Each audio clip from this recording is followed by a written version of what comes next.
quero que você abra a sua Bíblia comigo no livro do profeta Jonas.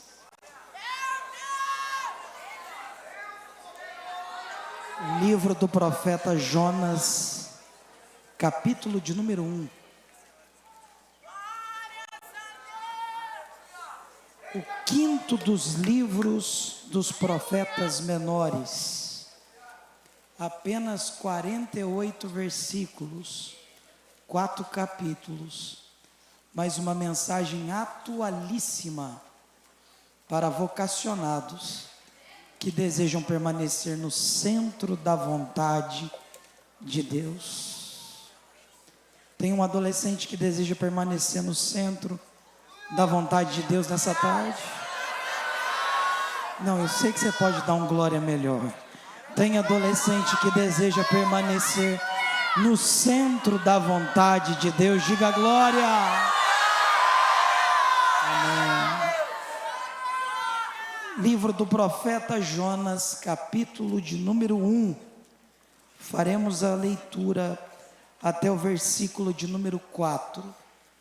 O texto sagrado diz assim: E veio a palavra do Senhor a Jonas, filho de Amitai, dizendo: Levanta-te, vai à grande cidade de Nínive, e clama contra ela, porque a sua malícia ou maldade subiu até a minha presença.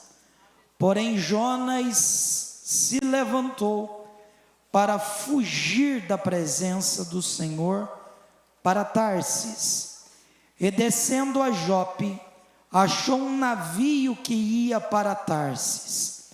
Pagou, pois, a sua passagem, e desceu para dentro dele, para ir com eles para Tarsis, para distante da presença do Senhor. Mas o Senhor mandou no mar um grande vento.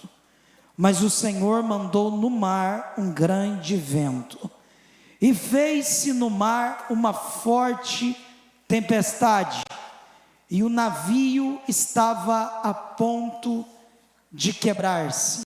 Você pode se assentar.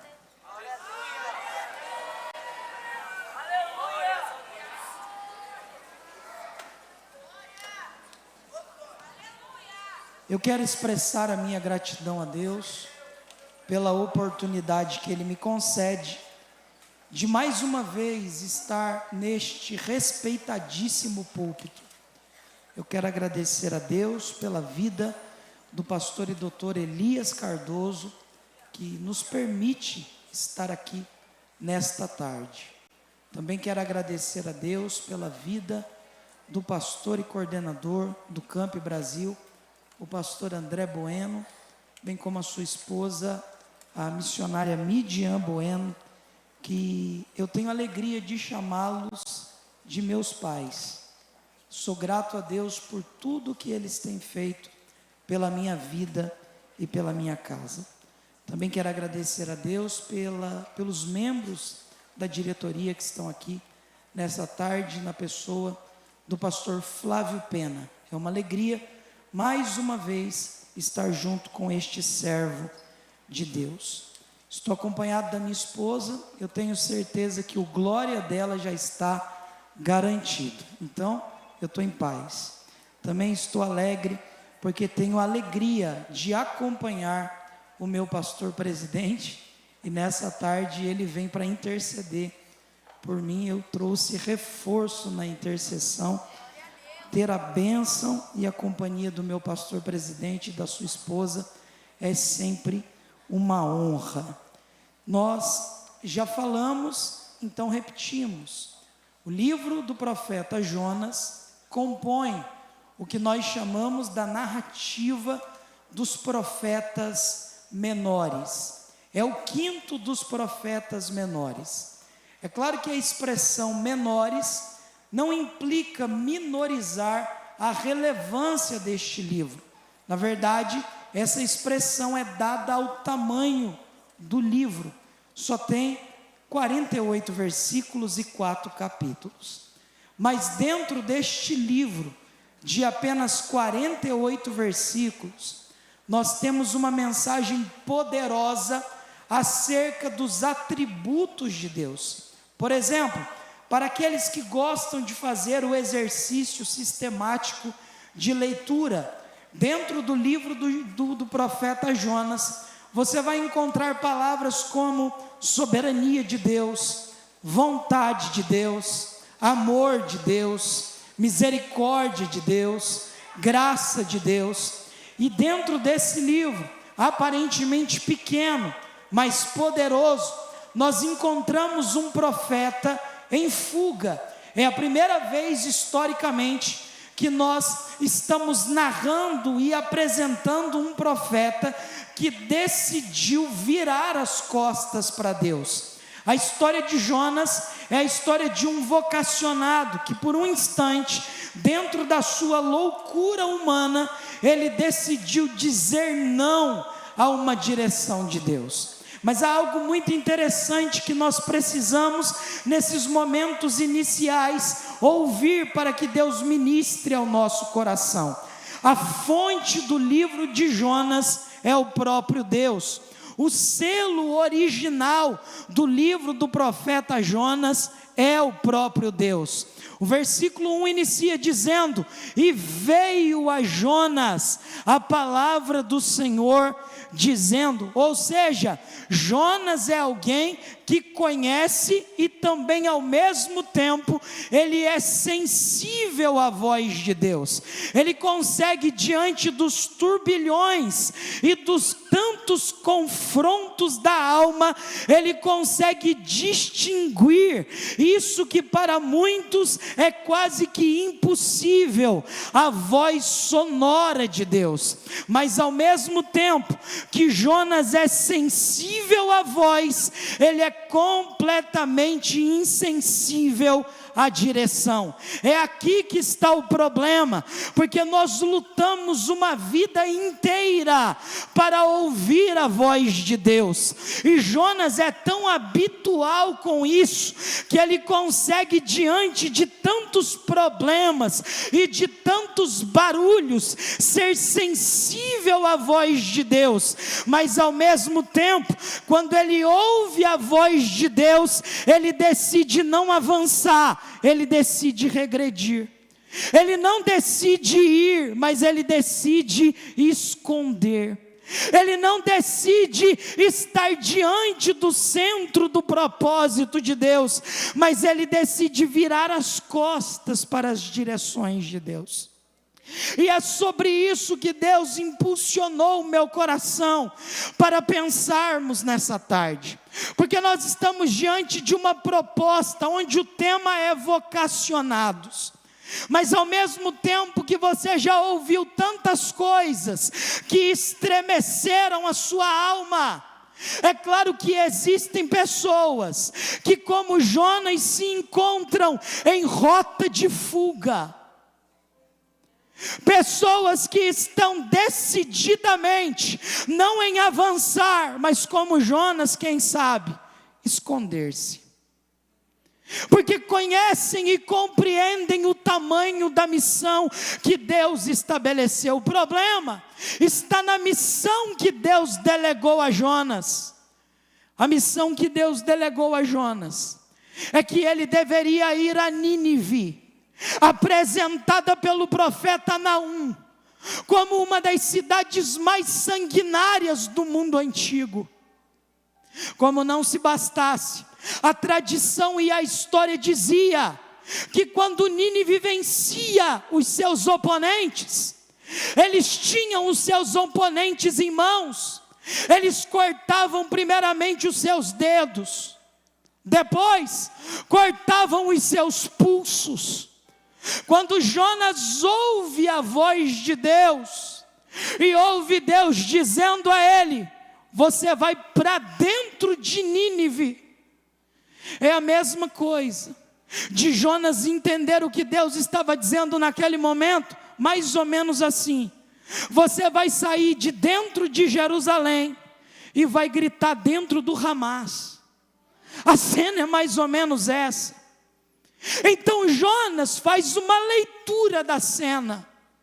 E quando ele ouve o que Deus está dizendo, ele sabia: se eu profetizar o que Deus está mandando, se eu anunciar a malícia de Nínive, e eles por um instante se converterem, Deus não vai derramar justiça, Deus vai revelar misericórdia. Jonas não quer misericórdia. Jonas é um patriota, nacionalista, e no seu ponto de vista, Deus é uma propriedade dos judeus. Deus é uma propriedade denominacionalista. Então Jonas pensava: se eu fugir, certamente Nínive vai explodir.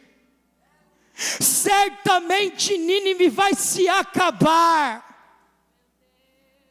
E eu, por um instante, estou sendo para Nínive uma resposta positiva. Quer saber? Eu prefiro virar as costas para Nínive. Eu prefiro entrar dentro de um navio e ir a pelo menos 3.000 quilômetros de distância de Nínive, porque eu quero que Nínive se acabe. Mas o que Jonas não sabia é que na rota de fuga de um vocacionado, ele não se depara com um iceberg, ele se depara com o próprio Deus, o encurralando e o colocando na direção do propósito e da vocação que Deus estabeleceu. É sobre isso que eu quero pensar nessa tarde. Eu quero dizer para você que Deus está decidido, agora eu quero ver o campo da glória, a quebrar a sua resistência. Deus está decidido a esmagar completamente a sua soberba. Deus está decidido a reduzir a sua vaidade. Deus está decidido a reposicioná-lo ao centro de sua vontade e colocá-lo não em conformidade com as suas próprias implicações, mas Deus deseja colocá-lo de joelho, rendido ao santo propósito que Ele tem para a sua vida. Bendito é o nome de Jesus. Dentro do livro de Jonas, todo mundo obedece a Deus, menos Jonas. O mar obedece, o peixe obedece, os marinheiros obedecem. Mas Jonas decidiu virar as costas para Deus. Todas as vezes que nós imaginamos a tela de Jonas pintada dentro de nós, o personagem principal do livro de Jonas é o peixe. Só que o peixe vai ser citado apenas 2 vezes. Nem Jonas é o personagem principal. Não é o mar, não é o barco. O personagem principal não é a boboreira. O personagem principal é o próprio Deus, que está por trás de toda a cena, dizendo para Jonas: volta para o centro da minha vontade. Porque enquanto você estiver lutando contra o meu propósito, enquanto você estiver decidido a regressar e abandonar aquilo que eu estabeleci para você, você só vai se ferir, você só vai viver a vida inconsciente, você só vai viver na beira da indiferença. Mas quando você decidir se render, quando você decidir se entregar e dizer: está nas suas mãos o centro da minha vida, Deus te colocará em rota de milagre, em rota de poder, em rota de propósito. Bendito é o nome de Jesus. Quem é que pode adorar a Deus nessa tarde? É muito fácil identificar Jonas. É muito fácil identificar Jonas. Jonas é um tipo de crente, é um tipo de adolescente que a vida toda Deus está por trás dele dizendo: vá. e Ele está dizendo: eu vou ficar. Quando nós olhamos para a história e para a narrativa bíblica, Deus nem chama Isaías e Ele diz: eis-me aqui. Agora Jonas ouve a voz e ele decide: eu não quero ficar aqui. Existem algumas particularidades, e como nós temos tempo, eu não quero te cansar, mas nós precisamos pensar. Antes mesmo de Jonas dar fuga, linha na pipa, ele vai fazer tudo isso consciente de que a voz de Deus veio até ele. Antes da fuga, Deus falou com Jonas. Antes de Jonas virar as costas para Deus, Deus falou com ele. Deus é o maior interessado no livro de Jonas. Deus é aquele que toma a iniciativa de estar por trás de Jonas, dizendo: Jonas, o centro da minha vontade é o lugar mais seguro para você. Mas existem pessoas que são conscientes, existem pessoas que o que eles mais querem é ouvir a voz, e você pode ter certeza, todo fujão, todo Jonas, ele está em rota de fuga, mas de uma coisa é certa, ele já ouviu Deus dizendo para ele: não vá, não faça, não tome essas escolhas. Mas Deus nessa tarde, Ele está dizendo para você a mesma coisa que Ele disse para Jonas: eu não desisto de amá-lo, eu não desisto de amá-lo. Deus está encurralando alguém nessa tarde, porque enquanto você já ouviu Deus dizer vá, enquanto você já ouviu Deus dizer a alguém faça, você está decidido a abandonar, você está decidido a virar as costas. Mas Deus está dizendo nessa tarde: eu não abri mão da sua vida, eu não abri mão de você. Eu não estou pregando para todo mundo nessa tarde, mas eu estou pregando para gente que pensou em abrir mão. Eu vim pregar para gente que está pensando em abandonar. Deus está dizendo: vocacionado, você não tem como voltar atrás. Avante, avante, avante, avante.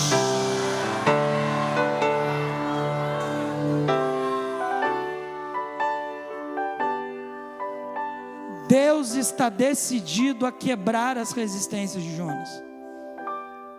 Mas eu acho interessante que Deus dá tempo para Jonas fazer tudo que ele pensa que pode fazer. Ele sai de casa, ele sai de Gat-Hefer, ele desce até as proximidades do porto, e parece que as coisas estão dando super certo dentro dos seus planejamentos. Quando ele chega em Jope, tem um navio que está saindo em direção a Tarsis. O desejo do coração de Jonas. Ele olha no bolso, ele tem o valor necessário para pagar a passagem. Parece que as coisas estão funcionando, mas nem sempre aquilo que está funcionando é o selo da aprovação de Deus. Eu acho interessante que Deus vai dando corda. Eu acho interessante que Deus vai trabalhando. Eu acho interessante que Deus vai deixando a cena ser escrita, desenhada. Mas Ele está por trás de toda a cena dizendo: daqui a pouco eu vou entrar em ação. Daqui a pouco eu vou colocar a minha mão. Porque Deus é especialista em usar as aparentes circunstâncias favoráveis como cenário para que Ele mesmo mostre o que é favorável no céu e não nas nossas decisões. Tem gente que tudo para ele está dando certo, todo mundo já aprovou o que ele está fazendo, mas ele não consultou a Deus ainda. Eu acho interessante que Jonas, para fugir, não orou. Eu acho interessante que para decidir ir para Tarsis não orou. Eu acho interessante que para comprar passagem não orou. Ele tinha dinheiro, teve que financiar. Mas Deus está dizendo: você pode até financiar suas quedas, você pode até financiar sua fuga, mas você não vai chegar aonde você pensa que vai chegar, porque o centro da minha vontade é o lugar que você deve permanecer.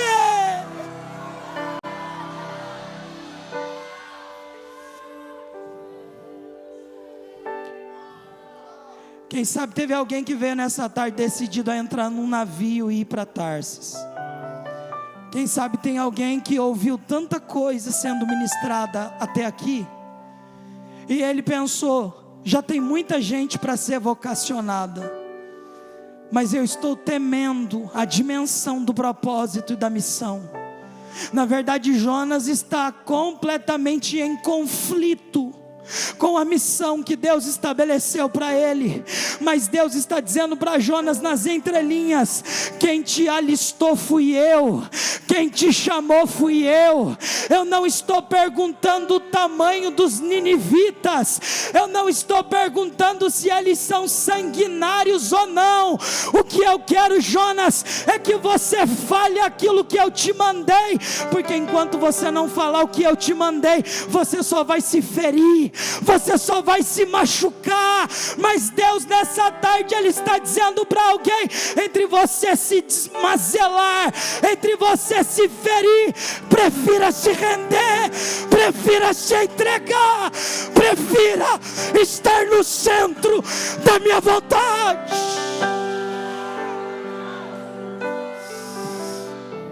A Bíblia diz que ninguém conheceu a mente de Deus.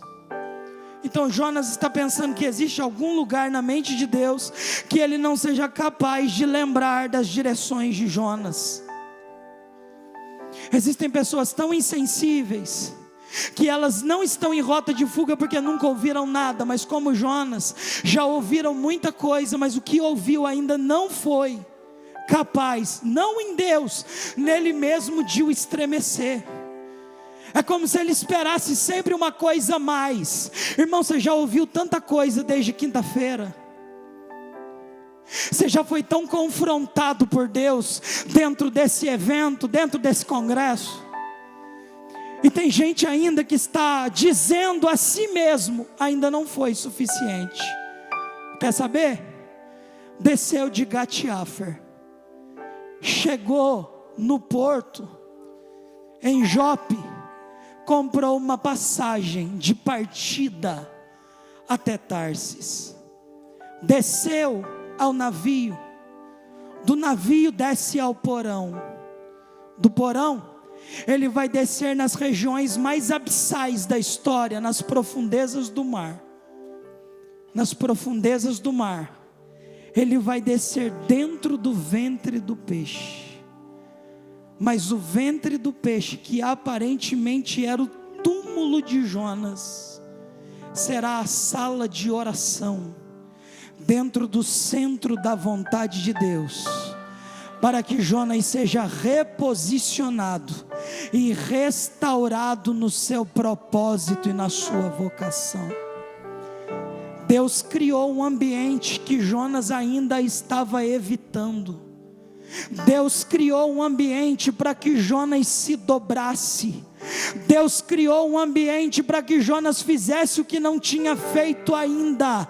Deus criou um lugar para Jonas orar, porque se Jonas não orou para fugir, se Jonas não orou para comprar passagem, para voltar para o centro da vontade de Deus, não dá para voltar do mesmo jeito.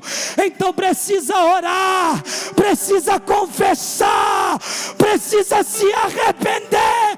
Então Deus vai criar um ambiente, vai dizer para Jonas: volte ao centro da minha vontade.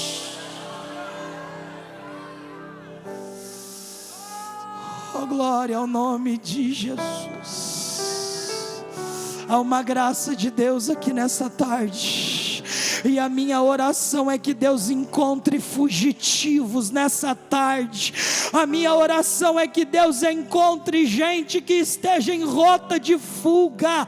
A minha oração é que nessa tarde, assim como Deus se deparou com Jonas, que Deus o encontre dentro do centro da sua vontade e o coloque diante dos seus pés, e que você se renda e diga de uma vez por todas: a tua vontade é boa, perfeita e agradável. Oh, glória ao nome de Jesus. Jonas se levanta, mas não levanta para cumprir a direção de Deus. Jonas até tem disposição, mas ele tem disposição para levantar em rota de fuga. Isso é muito interessante, porque tem gente que ele não tem disposição para fazer o que Deus manda, mas ele tem disposição para fazer aquilo que é contrário ao plano de Deus. Ao invés de viver concentrado na grandeza de Deus, ele vive completamente concentrado nas suas próprias motivações.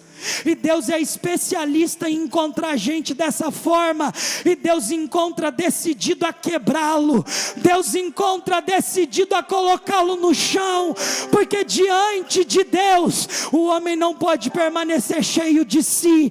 Diante de Deus, é necessário tirar a sandália dos pés. Diante de Deus, é necessário se esvaziar de tudo que tem do Egito, e dizer para Deus: preencha minha alma, preencha minha alma. Há uma presença de Deus entre nós. Jonas levanta, mas levanta para fugir. Jonas desce até o porto, mas ele desce para fugir. Jonas consegue, dentro de todo esse cenário, encontrar um aparente conforto.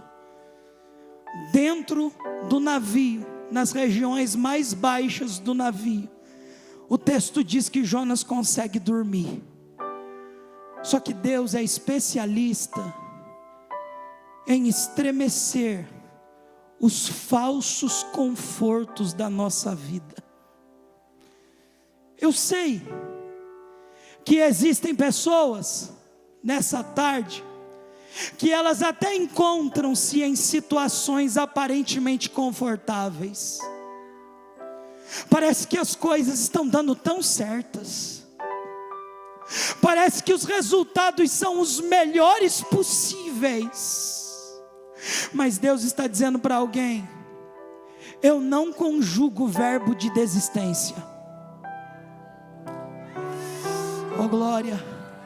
Nessa tarde Deus está repreendendo completamente todo o sentimento de fuga. Nessa tarde Deus está repreendendo todo o sentimento de distração. Distração é um demônio. Distração é um demônio, porque ela quer te fazer estar distante do propósito. Então Deus está dizendo: cai por terra a distração, cai por terra vaidade, se renda, se renda.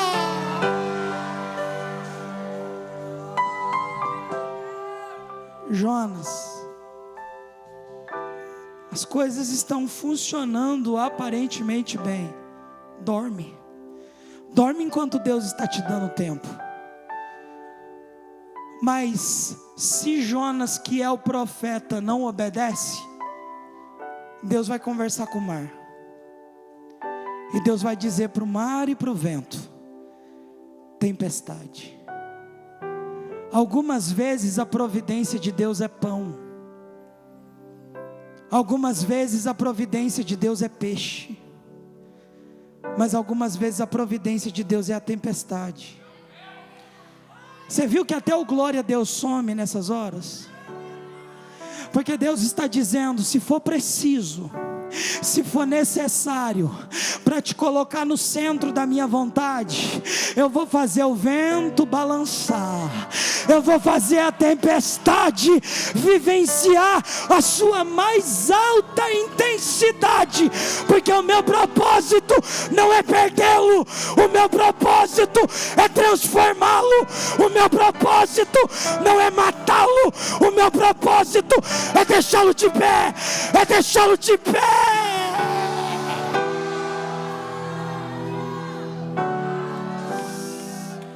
Oh glória!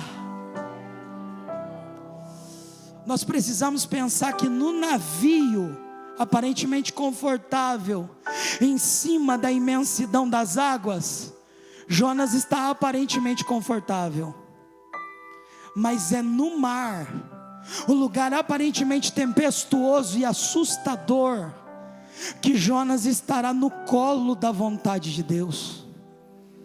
Então, se no mar ele é tratado, no barco aparentemente, que é o lugar do aparente conforto, ele está em rota de fuga.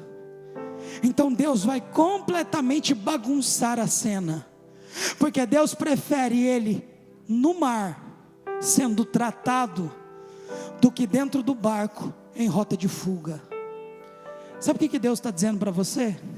Enquanto você não se render, enquanto você não se entregar e dizer, eis-me aqui, Deus está dizendo, eu não canso de criar tempestade. Sumiu até o glória. Eu não canso de dizer ao vento, eu não canso de dizer às ondas, se levante. Mas sabe o que Deus está dizendo? O meu propósito não é matá-lo. O meu propósito é fazer os seus olhos olhar para mim e reconhecer a minha grandeza. Porque Jonas, ele está caminhando como um fujão. E como que fujão caminha? Ele caminha olhando para baixo. Mas Deus está dizendo, olha para mim. Olha para mim.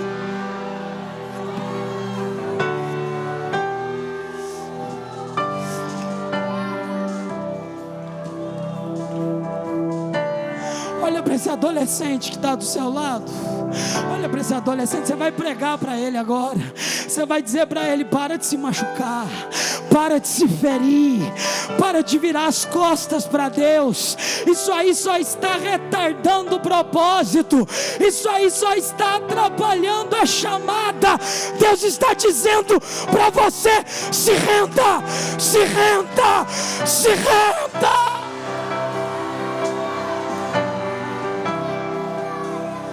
Ali tem gente se rendendo. Lá em cima na galeria já tem gente se rendendo.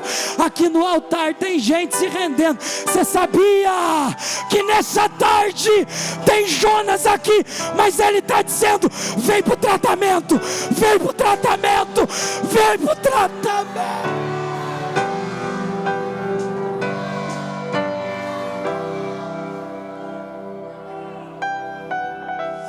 Orabacaia subiantarabaca. Oh glória, isso é extraordinário. Deus está criando no meio daquela imensidão tempestuosa um ambiente onde Jonas vai ser completamente tratado.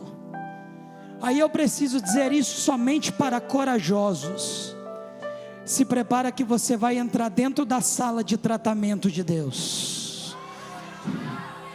E na sala de tratamento, você não entra do jeito que você quer. Jonas tem que dizer lá para os marinheiros, que são mais obedientes do que ele, e consegue compreender que alguma coisa está acontecendo. Jonas, que é o profeta, está dormindo e está de costas viradas para Deus. Mas enquanto isso, os marinheiros estão um para o outro dizendo, vamos clamar para que Deus cesse o vento, enquanto Jonas está dormindo. Mas sabe o que vai acontecer? Deus vai entrar dentro do conforto de Jonas e vai dizer para ele, o culpado disso é você. Se joga no mar, se joga no mar, porque no mar eu vou te tratar, no mar eu vou te tratar.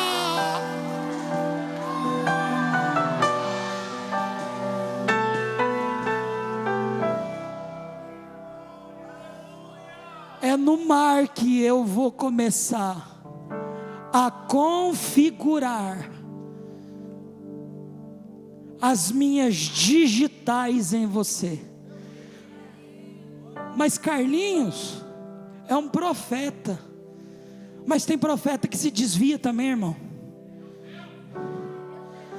Pastor Fernando Sartini é um profeta que ouve a voz de Deus. Mas tem profeta que, ouvindo a voz de Deus, ainda decide virar as costas. Mas é alguém habitual no cenário do culto, é alguém habitual no cenário da revelação. E até esses que usa camiseta de ano em ano, dentro do guarda-roupa dele já tem uma coleção de camiseta. Até esses aí, irmão, consegue virar as costas para Deus. É gente que está completamente habituada com esse cenário espiritual, dessa espiritualidade divorciada da prática.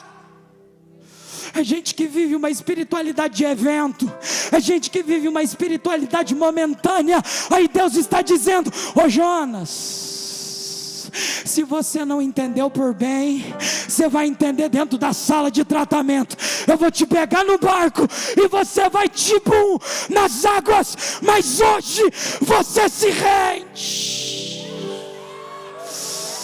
Porque enquanto você não se render, você não vai chegar na estatura que eu desejo. É interessante que Jonas, lá em cima do barco, ele vai dialogar com os marinheiros que interpretaram o que ele não queria interpretar. Tem uma tempestade acontecendo e Deus está muito bravo. Dentro desse navio deve ter algum culpado. Então Jonas não consegue se esconder mais. Ele diz: a culpa dessa tempestade não é que a embarcação está pesada demais. A culpa dessa tempestade é porque dentro desse navio tem um fugitivo. E ele não está fugindo de pessoas, ele está fugindo do próprio Deus. Aí Jonas olha para eles e diz assim: me lança no mar. Eu sou o culpado dessa tempestade. Deus só inicia culto onde primeiramente haja confissões.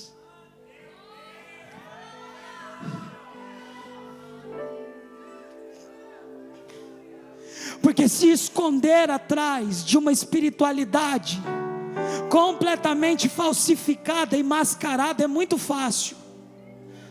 Mas enquanto você não confessar quem é você, lá fora o vento está assoprando, lá fora as ondas estão se levantando e tem água já entrando dentro do barco. O problema é que enquanto você não confessa, quem não tem nada a ver vai começar a sentir a força do vento também. É por isso que eu estou dizendo: vocacionado, se renda, porque enquanto você não se render, muita coisa vai começar a acontecer até com quem não precisa.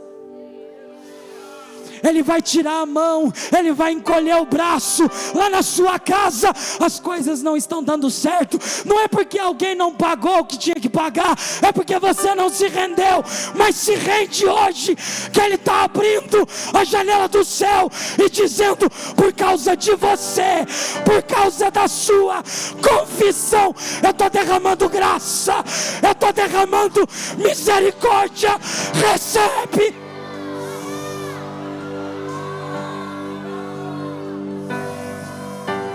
Já tem alguém que está começando a entender o que Deus quer ministrar. Eu sou o culpado. Irmão, quando pede para você levantar a mão e dar glória, olhar para o lado e mostrar a língua, você faz, né? Mas será que você tinha coragem nessa tarde de Deus perguntar aqui: quem é culpado da tempestade? Porque uma coisa é dizer: Jonas, eu vou pegar a Bíblia e vou jogar na sua cabeça, acorda. Mas o problema de jogar a Bíblia na cabeça de Jonas é que ele pode bater na sua. Porque tem gente que ouviu a voz, ele até é sensível ao campo, ele até é sensível às direções do ministério,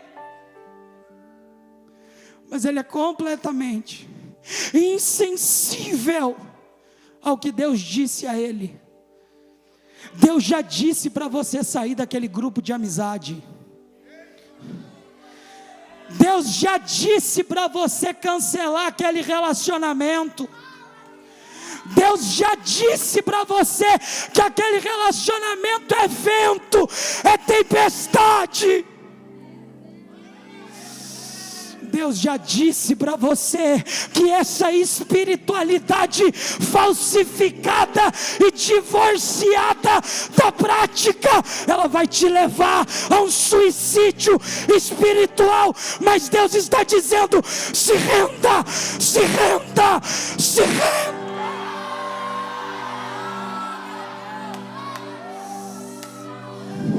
Eu estou vendo adolescente em lágrimas aqui. Eu estou vendo adolescentes que já estão degustando a mensagem. Deus não quer te envergonhar, Deus quer te tratar, Deus não quer te matar, Deus quer te ver se rendendo, se rendendo. Eu sou muito consciente daquilo que eu estou pregando. Eu sou muito consciente daquilo que Deus está aplicando. O que Deus está dizendo nessa tarde é que não dá para conjugar o verbo da desistência em relação ao propósito de Deus. Levanta a sua mão, porque nessa tarde, todo sentimento de desistência, eu queria pedir para os líderes e para os obreiros levantar as duas mãos, enquanto os adolescentes estão com uma mão apenas, porque nessa tarde, enquanto nós levantamos as mãos em oração, o Espírito Santo de Deus, Ele está tocando mão de adolescente em rota de desistência, e Ele está dizendo: volta para casa, volta para casa, volta para casa. Sinta a presença, sinta a presença, sinta a graça.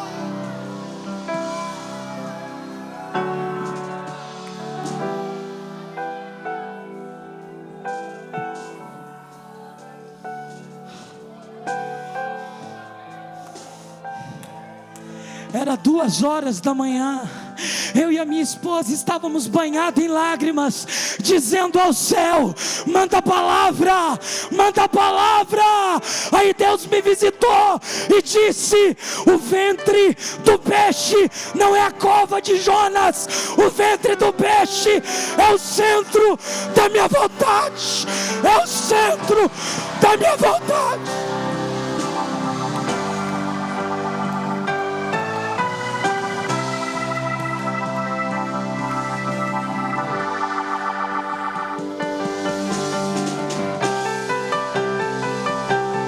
Recebe a graça, recebe a graça, recebe a graça, recebe a graça.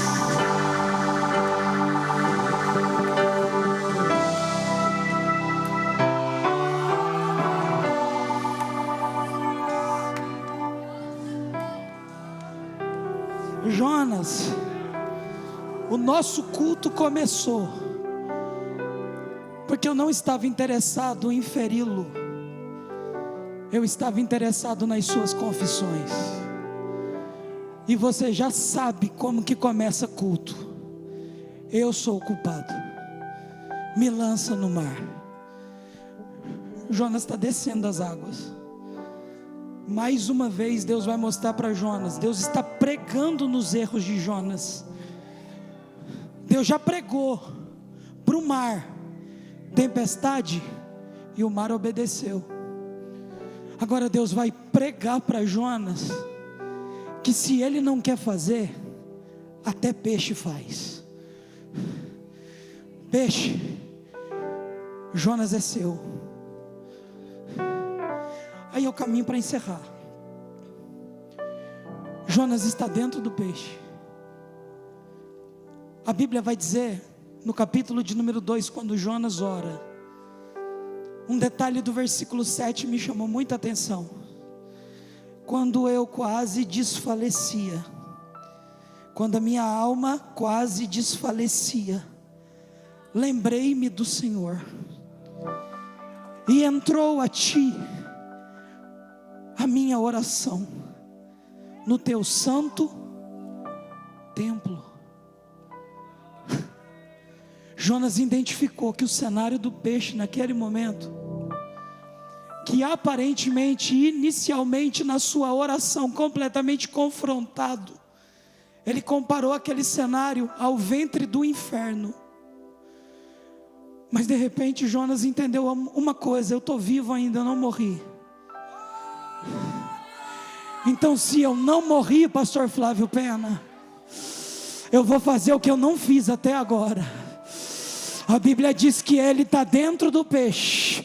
Aí a minha mente de pentecostal assembleano, ela imagina que a única posição que restou para Jonas dentro daquele lugar foi estar de joelho, e agora ele já não está olhando mais para as profundezas, porque ele já está na região mais baixa, mas dentro do ventre do peixe, ele disse: eu olhei para o céu, eu senti saudade do templo, eu senti saudade da presença. Me leva de volta, me leva de volta, me leva.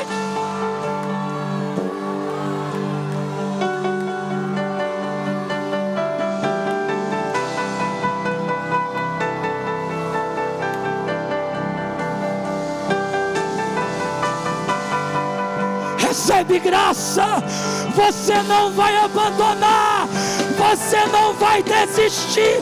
Volta para casa, volta para casa.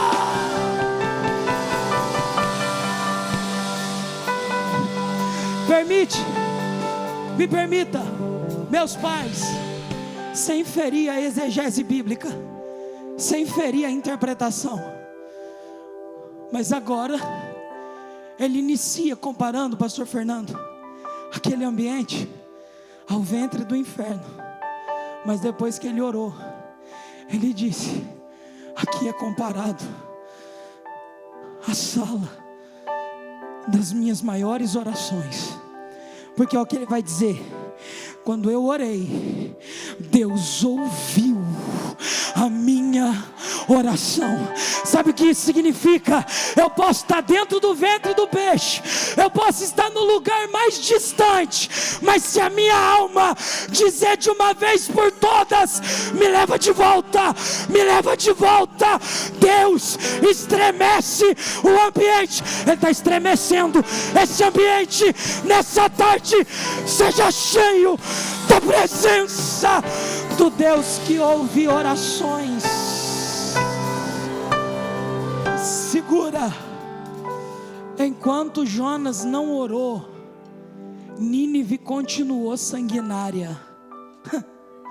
Mas depois que Jonas orou, ali alguém já entendeu. Eu estou vendo uma mão que entendeu lá atrás. Depois que Jonas orou, é a mesma coisa do céu dizer: tem um avivamento vindo para Nínive, porque tem Jonas se colocando de joelho.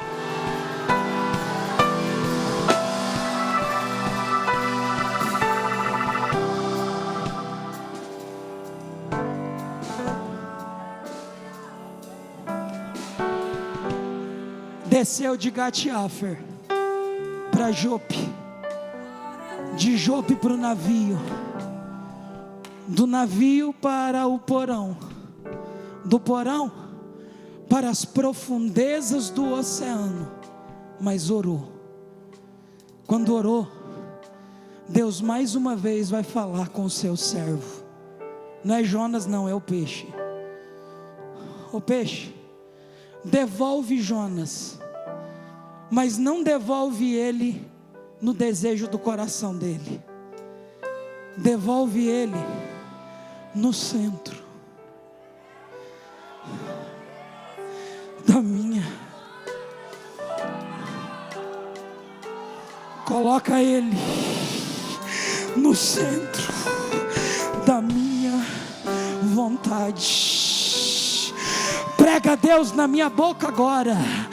Deus está te colocando no meio de cenários que aparentemente você sente medo, temores, ansiedade, mas Deus está dizendo: é nesse ambiente que, se você orar, você vai viver o centro da minha vontade.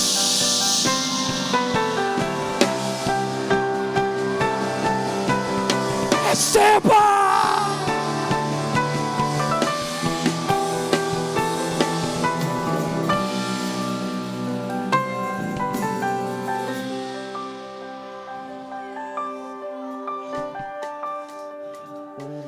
Diga para esse companheiro, diga para ele, coloca a mão no ombro dele com carinho. Eu não vou pedir para você incomodar ele até fazer barulho não, nada disso. Diga para ele: não orou para fugir, mas precisou orar para voltar ao centro da vontade de Deus. Ah, meu Deus.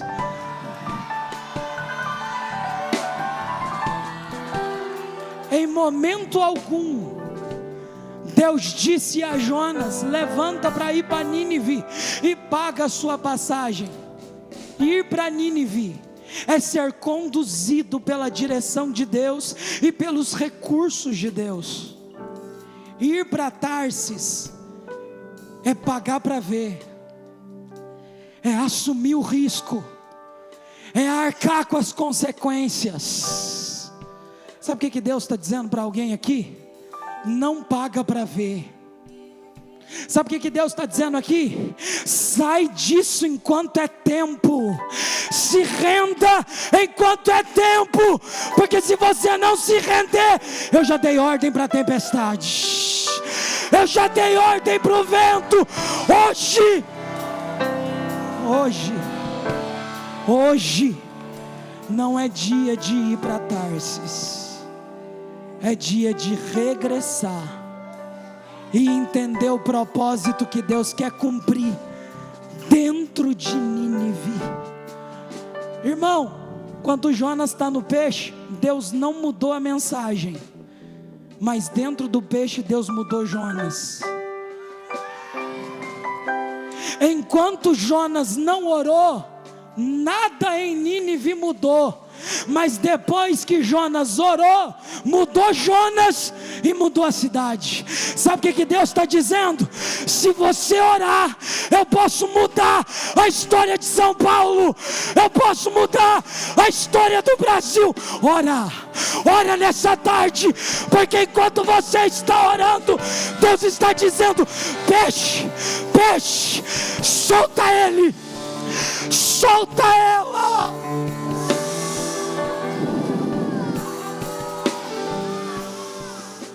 A Bíblia diz que o peixe vomitou.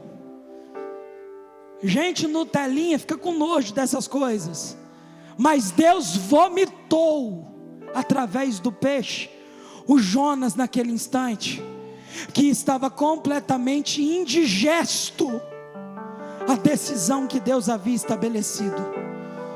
Então Deus está dizendo para Jonas: agora a cena vai mudar, mas a mensagem não. Vai até Nínive, prega contra ela, diga que a malícia dela subiu às minhas narinas. Jonas, com 5 palavras, Nínive será subvertida e destruída.